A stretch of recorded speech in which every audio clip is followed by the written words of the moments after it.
कि इसमें पित्त का समन हो जाना चाहिए। और आपको इस ऋतु में, अगर अमृता जी बेटा, कि अगर तुमको इस ऋतु में पित्त बढ़ा हुआ है तो बताइए, पित्त की जब बढ़ने की ऋतु आएगी, शरद ऋतु, उस समय क्या आपके साथ होगा, सोचो। गुरुदेव, मैं पूरी ठंडी दिसंबर मंथ सर दर्द से सफर की हूँ। अब मुझे ड्राई फूड बिल्कुल भी डाइजेस्ट नहीं हो रहा है। नहीं, जब पित्त गड़बड़ होगा तो पित्त का काम ही है पाचन तंत्र को व्यवस्थित रखना। दर्शनम पक्तिरुष्मा च क्षुतृष्णा देह मार्दवम प्रभा प्रसादो मेधा च पित्त कर्मा विकारजम। जब पित्त अविकृत रहता है, मैंने उसमें कोई गड़बड़ी नहीं होती, न ज़्यादा होता न कम होता, संतुलित होता है और विदग्ध नहीं होता, माने एसिडिटी नहीं फॉर्म करता है, तो उस समय यही पित्त जो है आपकी दृष्टि को ठीक बनाए रहेगा, भोजन पचाने का काम बहुत अच्छा करेगा, आपके टेम्परेचर को मेंटेन रखेगा, भूख और प्यास को लगाएगा, शरीर में कोमलता को बनाए रखेगा। जैसे ये ब्लैकनेस आ रही ना, सारा उसी कारण है, सारा उसी का, धीरे सब पूरा खराब कर देगा। तो शरीर की कांति, प्रसन्नता मन में बनाए रखेगा अगर पित्त ठीक है। अगर पित्त ठीक नहीं है तो प्रसन्नता नहीं रहेगी, बार बार डिप्रेशन में जाना पड़ेगा, लगता है जीवन बेकार, ऐसे चीजें आएंगी। होता है ना, हाँ, वो सारा कुछ इसी से होता है। अब उसमें आप डिप्रेशन की दवाई खाने लगे तो डॉक्टर तो खिलाई देगा कि लो भैया खाओ सो, तो आदि हो जाएंगे। लेकिन जब आयुर्वेद में चिकित्सा करेंगे तो पित्त को संतुलित करेंगे तो अपने आप ठीक हो जाएगा। और मेधा, जो हमारी मेधा शक्ति है, वो सम्यक रूप से काम नहीं करती है जब पित्त विकृत रहता है। तो देखिए, अब आपको सबसे बड़ी बात है कि एसिडिटी बन रही है, इधर आप दो चाय पी रही हैं। मैं एक बहुत अच्छा उदाहरण दिया करता हूं कि अगर कहीं आग लगी हो और उसमें कहे कोई पहुंच के, भैया हम 100 ग्राम पेट्रोल डाल दें, तो आप डालने देंगे? क्या कहेंगे? नहीं भैया दूर रहो, तुम पेट्रोल डालो यहाँ। तो इसी तरह से आपके अंदर आग लगी हुई है और चाय आप नियमित पी रही हैं, कैसे आप ठीक हो पाएंगी? आपको दूध भी वर्जित है। पित्त वृद्धि में, पित्त में परहेज क्या लिखा हुआ है, क्या खाना चाहिए क्या नहीं खाना चाहिए, क्या करना चाहिए क्या नहीं करना चाहिए।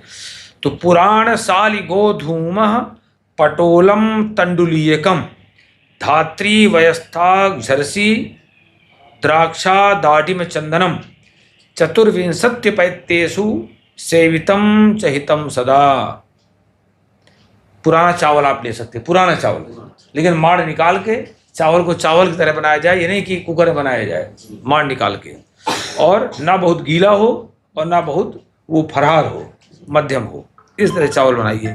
6 गुना पानी में बना के चावल पकाइए और फिर 6 गुना 8 गुना तक उसके बाद माड़ निकाल लीजिए, और निकालने के बाद फिर उस चावल को रखिए। और गेहूँ, तो ये गेहूँ नहीं जो आजकल ये डंकर वाला आ गया है, वही पुराना जो कठिया वगैरह गेहूँ चलता था ना, देसी गेहूँ, देसी। परवल बड़ा फायदेमंद है आपको, चौलाई बहुत फायदेमंद है, बहुत फायदेमंद है। चौलाई की भाजी लीजिए, लेकिन उसमें मिर्च मसाला डाल के बर्बाद ना करिए उसको आप, या आलू डाल के ना बर्बाद करिए। चौलाई में मूंग की दाल डालिए आप, और मूंग की दाल डाल के बनाइए सादा। आलू डाल देंगे तो गरिष्ठ हो जाएगा, फिर वो कर दे गड़बड़ कर देगा। हरड़ फायदेमंद होगा, दाख बहुत फायदेमंद है, चंदन। और अपथ्य क्या है देखिए, दधि क्षीर गुडम सर्पिर मास निष्पाव सरसपाह विदाहि गुरु व्यायामो व्यवाय क्रोध आतपः चतुर्विन पैतेषु ह्यपथ्यम समुदाहृतम। दही, अब दही का बेटा हो गया मट्ठा, वो भी हानि करेगा आपको। दूध, गुड़, घी भी नहीं लेना है आपको। ये गाय का घी लीजिए, वो भी बहुत हल्का, चूंकि पित्त बढ़ा हुआ है ना, तो चूंकि पित्त जो है ससने है, चिकना है, और उसमें चिकनाहट को और बढ़ा देगा। जब बढ़ा हुआ है, संतुलित है तो आप लेंगे। अब कई एक संदेह हो सकता है कि घी तो आप देते हैं, तो जैसे कोई मेडिकेटेड घी है जो आयुर्वेद में दिए जाते हैं, जैसे इंदुकांत घृत है, दाडिम घृत है, या हरी तक्यादि घृत है, ये आपके लिए लाभदायक हो सकते हैं, जो दवाइयों के द्वारा सिद्ध किए जाते हैं। और उड़द बिल्कुल नहीं, राजमा, ये आजकल एक और आया है ना बरबटी, ये वो लगभग उसी सेमी, ये उसी तरह की चीज़ें हैं, उड़द की तरह ही गरिष्ठ होती हैं ये। ये नहीं रहे। सरसों का तेल, और जिनमें सरसों, जैसे कहते हैं, आपने कहते हैं आंवले का अचार खा सकते हैं, तो आंवले का अचार तो लेके आपने सरसों डाल रखा होगा उसमें, तो वो बेकार हो गया, वो आपके लिए हितकर नहीं है। आंवला खा सकते हैं आप, आंवला, तो आंवले को उबाल लीजिए, थोड़ा सा नमक मिला लीजिए, हो गया। ऐसे जलन पैदा करने वाले, अगर मान लीजिए कदाचित आंवले से भी आपको जलन पैदा होती है तो भी उसको रोकिए। विदाई, जलन पैदा करने वाले पदार्थ, किसी को जो होता है। गरिष्ठ भोजन, वो आपके लिए बहुत नुकसानदायक है। विवाह, जो गृहस्थ जीवन का जो कार्य है वो भी कुछ दिन के लिए बंद कर देना चाहिए, माने ब्रह्मचर्य का पालन करना चाहिए। क्रोध, अगर आपको क्रोध आता है तो क्रोधात पित्तम, तो पित्त बढ़ेगा ही। आतप, धूप सेवन, आग सेवन, ये भी पित्त को बढ़ाते हैं।